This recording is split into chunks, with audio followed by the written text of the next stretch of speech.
Avez-vous déjà vécu un moment où vous étiez seul face à l'obscurité? Un moment où les murs semblaient se refermer sur vous, où la douleur de la pauvreté, la lourdeur d'une trahison, la peur de la maladie, où l'angoisse d'une dette devenait insupportable? Avez-vous déjà prié au cœur de la nuit, les larmes coulant sur vos joues, en suppliant Allah de vous délivrer d'une épreuve qui semblait sans fin? Si oui, sachez que vous n'êtes pas seul. Partout sur cette terre, des cœurs battent dans le silence, des âmes s'accrochent à leur dernière force. L'invocation sincère à Allah. Je vais vous raconter une histoire, celle d'un frère au Yémen, victime de la guerre. Il avait tout perdu, sa maison, ses proches, ses rêves. Chaque nuit, avant l'appel du Fajr, il se levait, brisé mais déterminé, pour prier 2 rakats, déposant son chagrin au pied d'Allah.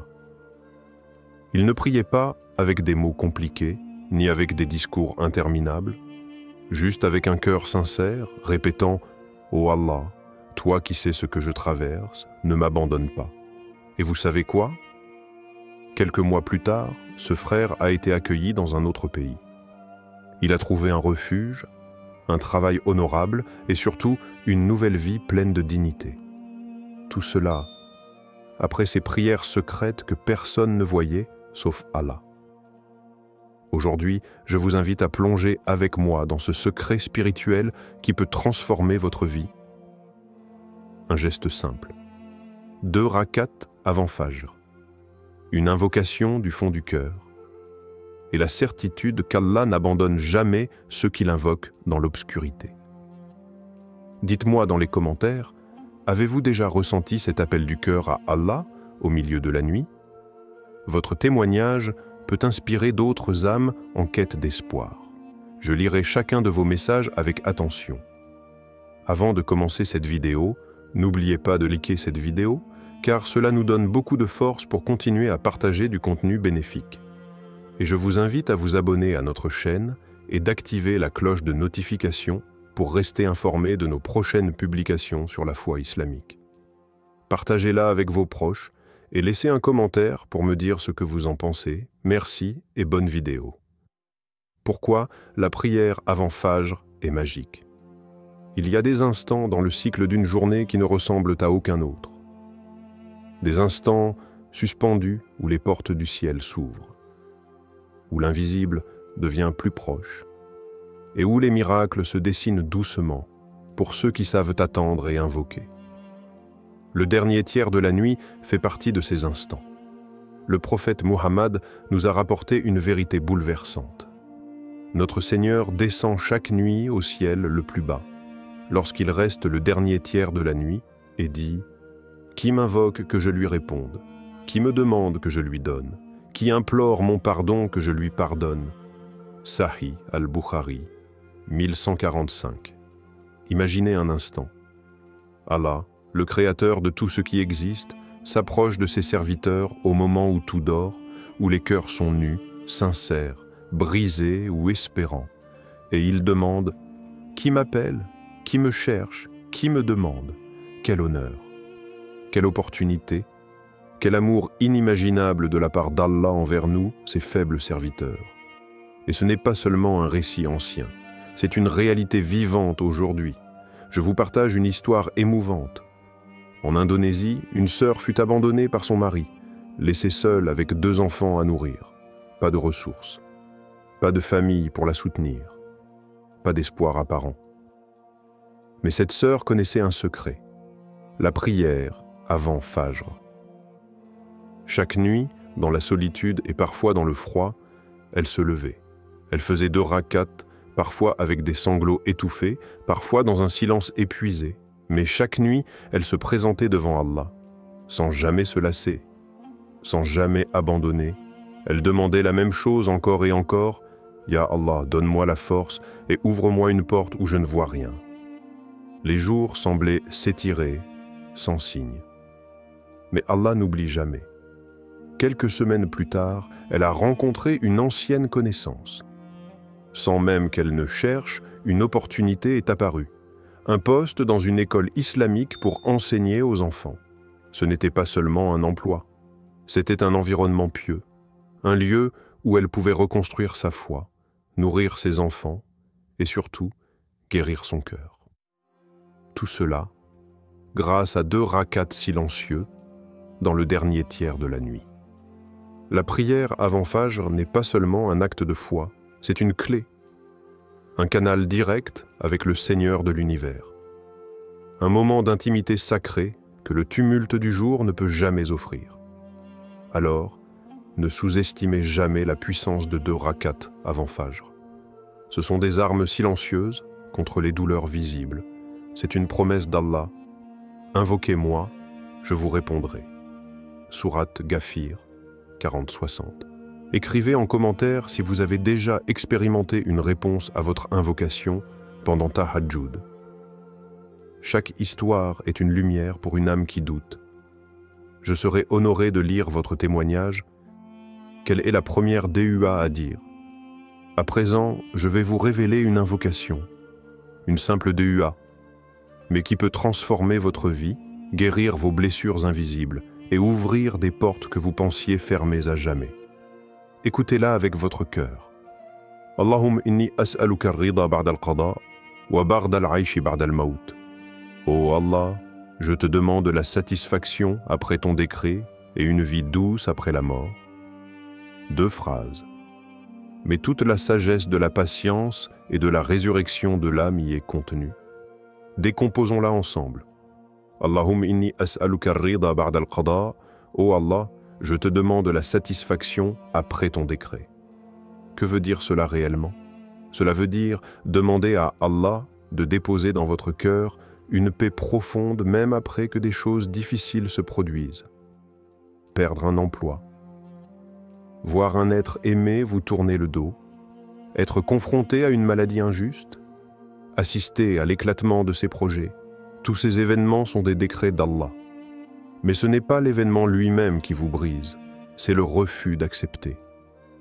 Quand vous récitez cette DUA, vous demandez quelque chose d'immense. Non pas seulement que les choses aillent à moins bien, mais que votre cœur reste tranquille, même lorsque tout autour de vous s'effondre. Imaginez la puissance intérieure qu'Allah vous donne par cette satisfaction. Vous devenez comme un arbre, enraciné au milieu de la tempête. Wa bard al-'ayshi ba'da al-maut, et une vie douce après la mort. Mais quel est ce bard al-'aysh que l'on demande? Ce n'est pas seulement demander une bonne vie après la mort physique, dans l'au-delà. C'est aussi demander une renaissance après chaque petite mort que la vie nous inflige.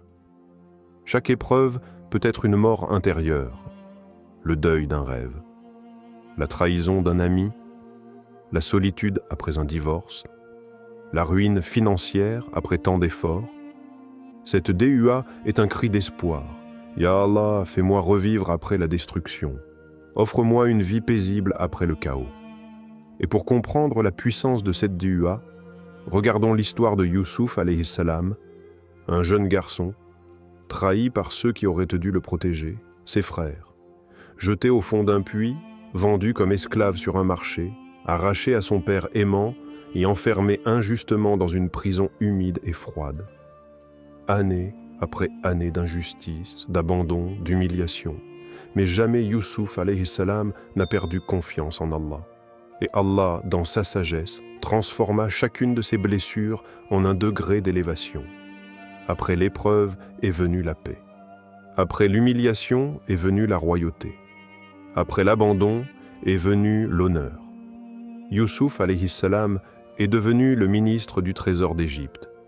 Celui qui fut abandonné est devenu celui à qui l'on se prosternait par respect. C'est exactement ce que cette DUA demande, la satisfaction pendant la chute. La vie douce après la tempête. Alors maintenant que vous connaissez cette DUA, imaginez-vous chaque nuit avant Fajr, dans le silence du monde endormi, levant vos mains vers le ciel et disant ces paroles sacrées avec sincérité. Voyez-vous comment votre cœur pourrait guérir, comment vos douleurs pourraient être apaisées, comment Allah pourrait tout transformer pour vous. Après avoir entendu cette DUA, pensez-vous pouvoir la réciter avec votre cœur chaque nuit? Dites-moi oui ou non en commentaire et expliquez pourquoi. Votre témoignage peut inspirer des dizaines de frères et sœurs à persévérer. Comment prier les 2 rakats avant Fajr? Peut-être vous demandez-vous, comment puis-je mettre en pratique tout ce que nous avons vu jusqu'ici? C'est en réalité plus simple que vous ne l'imaginez, mais cela demande une chose: la volonté de faire un pas sincère vers Allah. Voici comment vous pouvez prier ces 2 rakats puissantes avant Fajr. 1. Dormez tôt. Essayez de dormir entre 21h et 22h. Le prophète Muhammad nous a conseillé de ne pas prolonger les veillées inutiles. Chaque heure de sommeil avant minuit a un effet puissant sur votre énergie et votre réveil spirituel. 2. Réveillez-vous avant l'adhan de Fajr. Mettez votre réveil environ 30 à 40 minutes avant l'adhan. Ce moment, dans l'obscurité du monde, est l'un des plus aimés d'Allah. 3. Faites vos ablutions, wudu. Purifiez-vous doucement avec l'intention de vous présenter devant votre Seigneur. Sentez l'eau sur votre visage comme une miséricorde qui lave vos péchés. 4. Priez 2 rakats lentement. Dans un endroit calme, debout face à la Qibla, priez 2 unités de prière. Pas dans la précipitation, avec douceur, avec amour. Lisez quelques sourates après la Fatiha dans chaque raka'a. Sourates courtes comme Al-Ikhlas, Al-Falaq, An-Nas si vous êtes fatigué. 5. Après la salam, récitez la DUA. Asseyez-vous en silence. Levez vos mains et récitez lentement la DUA que nous avons apprise. Allahum inni as'aluka ar-rida ba'da al-qada wa ba'da al-aishi ba'da al-maut. Ô Allah, je te demande la satisfaction après ton décret et une vie douce après la mort. Ressentez chaque mot. Visualisez votre vie se réparer entre les mains d'Allah. Ayez la certitude que votre appel a déjà été entendu. Pour vous montrer la puissance de cette habitude simple, écoutez l'histoire vraie d'un jeune frère vivant en Angleterre. À l'école, il subissait des moqueries, des insultes, du harcèlement tous les jours. Chaque matin, malgré la fatigue, il se levait avant Fajr. Il priait ses 2 rakats, souvent les larmes aux yeux, suppliant Allah de lui donner la force et de le sortir de l'humiliation. Aujourd'hui, ce même jeune est devenu conférencier motivateur pour la jeunesse musulmane dans son pays. Il aide les autres jeunes à se relever comme lui-même a été relevé par son lien avec Allah dans la solitude de la nuit. La prière l'a transformé. La DUA l'a élevé. Allah l'a honoré. Maintenant, c'est à votre tour. Êtes-vous prêt à intégrer cette prière sacrée à votre routine spirituelle dès ce soir? Commentez « Inch'Allah » pour marquer votre engagement, même si c'est difficile au début. Faites ce premier pas et Allah multipliera votre force au-delà de ce que vous pouvez imaginer. Que peut changer cette pratique dans votre vie? Imaginez un instant, si vous faisiez de ces 2 rakats avant Fajr une partie intégrante de votre vie quotidienne, que se passerait-il? La réponse est plus grande que tout ce que vous pouvez imaginer. 1. Votre stress diminuerait profondément. Quand vous vous levez pour prier avant Fajr, vous placez vos soucis entre les mains d'Allah. Vous n'êtes plus seul à porter le poids de vos problèmes. Chaque prosternation devient une libération, chaque DUA devient une corde qui vous tire hors du gouffre. Chaque matin, votre cœur se vide de ses angoisses et se remplit de tranquillité. Même si les défis persistent à l'extérieur, votre monde intérieur devient un jardin de paix. 2. Votre confiance en Allah grandirait.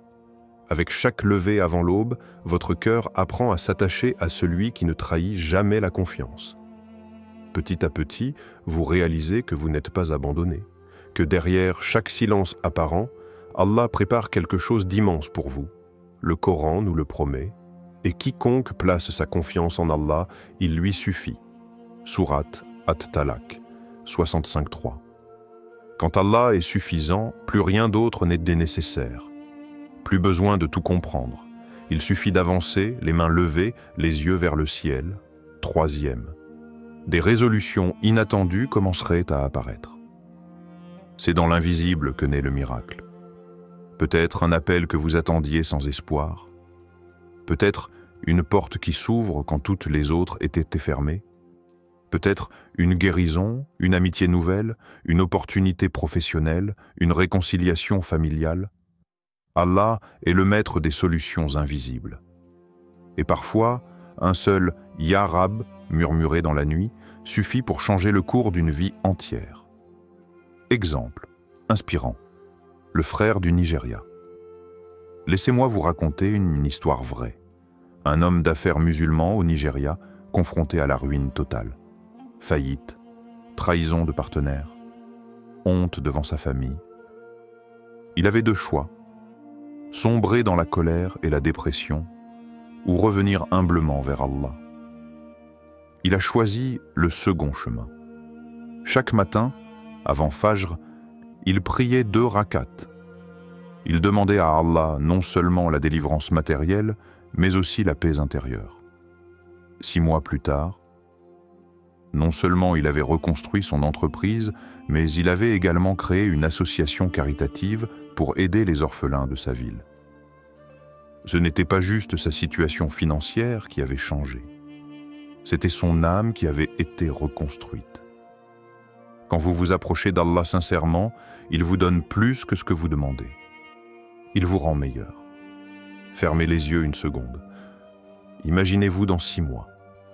Après avoir prié ces 2 rakats chaque matin, après avoir pleuré vos douleurs devant Allah, après avoir confié vos rêves les plus secrets à celui qui ne déçoit jamais, à quoi ressemblerait votre vie? Qu'aimeriez-vous voir transformé? Décrivez-le dans les commentaires. Osez écrire ce que votre cœur espère. Parfois, mettre ses rêves en mots est la première étape pour les voir se réaliser. Mon frère, ma sœur, commencer à prier 2 rakats avant Fajr, c'est le plus beau des voyages.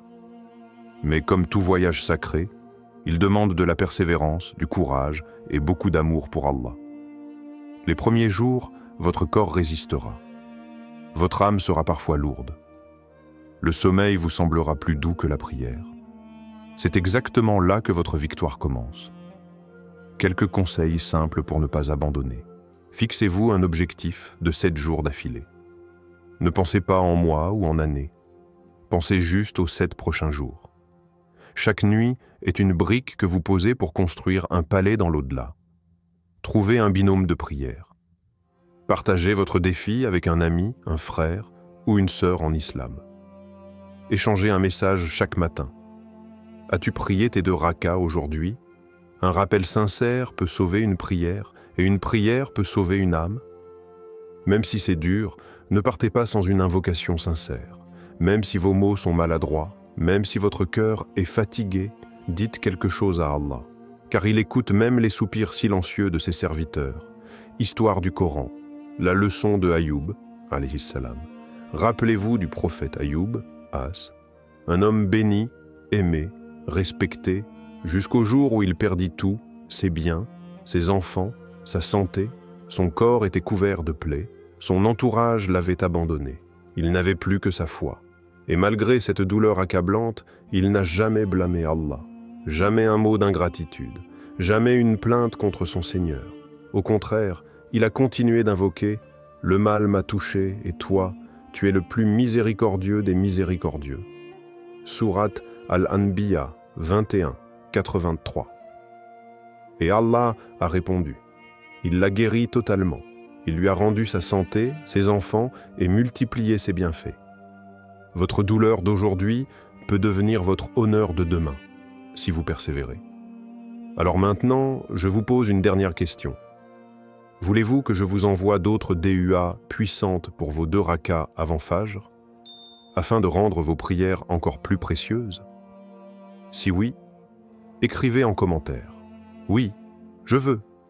Ne laissez pas cette lumière s'éteindre. Allumons ensemble une chaîne d'invocations qui changeront nos vies par la permission d'Allah. Moon.